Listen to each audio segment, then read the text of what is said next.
Hey, it's Tom from WPWithTom.com, and in this video I'm going to go over 4 cost-effective ways that you can actually speed up your website. So let's dive into this one now.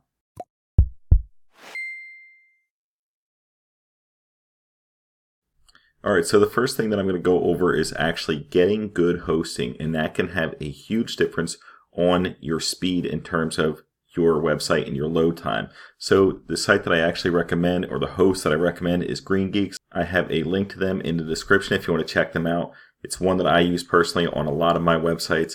And in reality, you don't actually have to pay up. They have some pretty affordable plans on GreenGeeks. If you want to see, you can actually get started for as low as $2.95 a month. And there's no need to really pay for these overly expensive hosting plans a lot of the times when you could do something and get a fast site on a plan this inexpensive. So I just wanted to cover that before I dive into the next ones. The next one here is actually a well-coded theme, and a theme that is reliable, going to be updated regularly. So if we go over to Appearance Themes, I don't mean to pick on this person who I've installed this theme for, but I just installed one that was in the recently uploaded. They're probably learning how to make a theme in reality, and it's one of their first tries at it. I've been there myself. I've gone through this, and it's not easy to just learn and start creating themes. So if I go over to the website right here and I refresh, this is what our home page looks like right now, and it's based on that theme. So if I were to copy this right here and head over to GTmetrix to test our speed, I can just hit test site, and it's going to take a moment, but then we're going to see some of the things that we can improve on. So I'm going to show you a well-coded theme in comparison to this and just what it makes in terms of the difference. Now there's not a whole lot of content on the site right now, so you can see right here the load time was 1 second, which is not bad. The total page size was 1.46 megabytes, which doesn't seem that bad as far as the total page size and the speed goes, but there's really nothing on the site except a few basic blog posts. And the key things that I notice that people often have as standing out here are optimized images and leverage browsing caching. And there's no reason why you shouldn't have a decent score in at least both of these things to bump this overall score up a lot here. So I'm going to get into that in a second, but let me just show you the difference that a theme can make. I'm going to open up a new tab here for GTmetrix, and I'll paste it in a second after we change our theme. So let's go to add new, and I'm going to add generate press right here. And I actually use Generate Press on a lot of my websites. I use the premium version, but we can just install this free one right here and activate it. Then I'm just going to go over and actually deactivate this one or delete this one right here. So we still have these generic 2017, 2016, 2019 themes, and then our active one is Generate Press.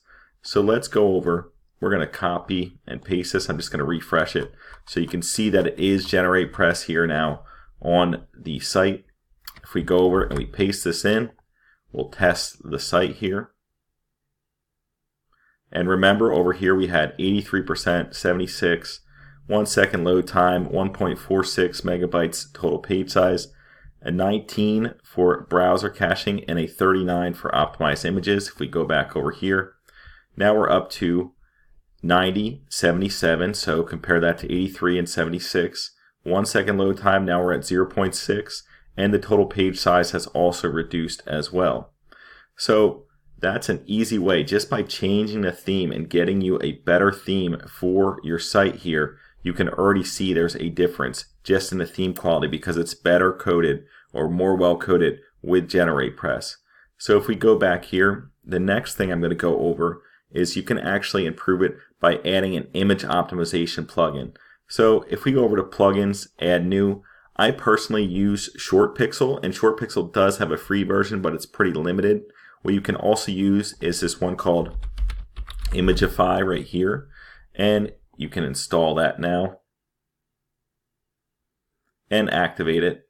And basically, you're going to have to sign up for an account and link your API to this to be able to set it up. So let me just pause the video while I get that right now. All right, and when we log into Imagify.io, we're going to be brought to this screen, and then you're going to have to get your API key. So if we go up here, we can see it says API integration. We can just click that, and we'll copy to the clipboard, and then we'll go back over to the website here, and then you can just skip this. You can sign up here. It will take you right to the site. It's free to use. to an extent here. And then you would click I have my API key, and then you would be able to just paste it in and say connect me. And it says congratulations, your API key is now valid. You hit OK.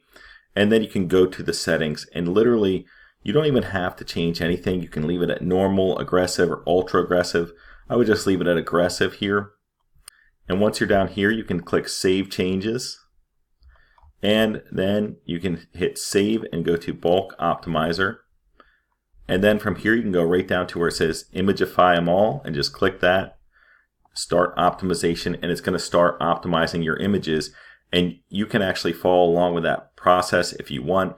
You can see how much space you have up here or on the website itself back on imagify.io. And then over here, I'm going to just go Imagify them all, and it's going to start running them through the process. So you can see how much credit space you have left here when you go up to this area, and it is going to be on the Imagify website as well. And it does take a moment for them to start going through these images. So it just went through them, I believe, right now, and I see it says there's 7 media files optimized, and there's only been 1 error in here. And I know why this is, and I just wanted to show you it really quick. So if I click on this View Errors, it's going to show me this image, and it's because the file size must be under 2 megabytes, and the current size is larger. So what you can do is you can actually go over here and click Edit, and you can resize the image as well. So if you click Edit Image right here, you can go up here and then make it 1920 by whatever, and then that's going to be basically a full size image for almost every device. And just click Scale there, and then see where it says 4 megabytes for the file size. Let's click Update, and now it's only 540 kilobytes once you update the image. So you're saving size right there by just doing that simple image update there. And Imagify automatically does it for all the other ones as well.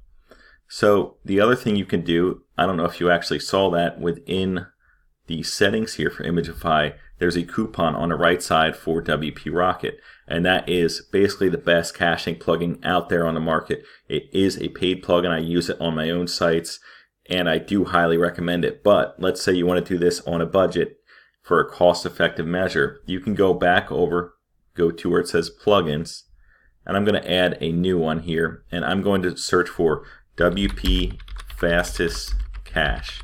And this is another caching plugin. We can just install it right now. It's free to use, and it does have a paid version as well. I'm going to activate it. And here I'm literally just going to change the settings and turn everything on. So if we go right over here, WP Fastest Cache, every option that I have, see this one I can't, every option that I have to turn on, I'm literally just going to turn it on.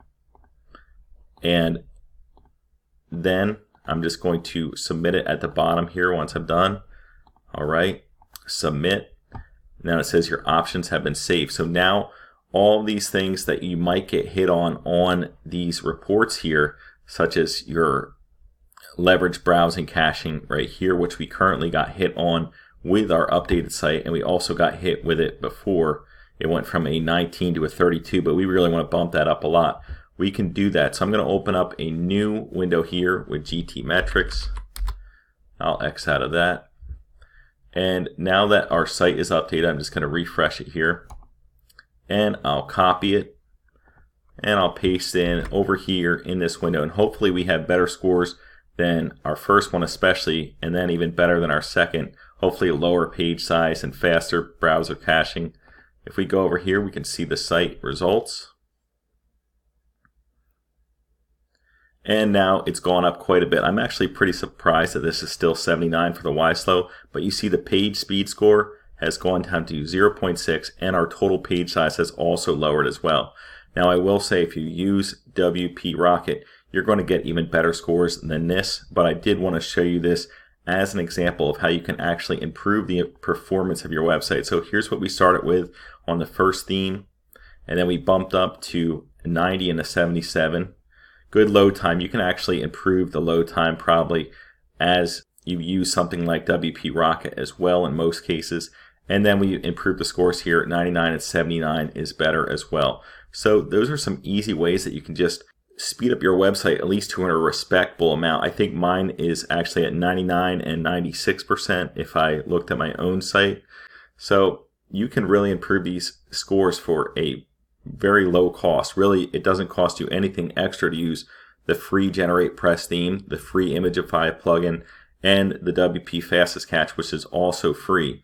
Now you can get even faster, as I said, with things like ShortPixel and WP Rocket, but I know not everybody has that within their budget at this time. Depending where you're at in your journey of making websites with WordPress, it might not be that important for you to be at a 99 and 96 like I have it. It might be fine for you to be at 99 and 79 like this. That's not bad at all. You're still above average by a lot. So I wanted to just go through this really quickly here and just show you what the possibilities are with speeding up your website in a cost-effective way. There's a lot more you can do and a lot more time that you could put into this effort if it really means that much to you, but this is just the basics and how to get things sped up quickly. So I hope this helps. If you like this video, I'd really appreciate if you gave it a thumbs up and subscribe to the channel if you're interested in more WordPress content. Thanks for viewing and have a great day.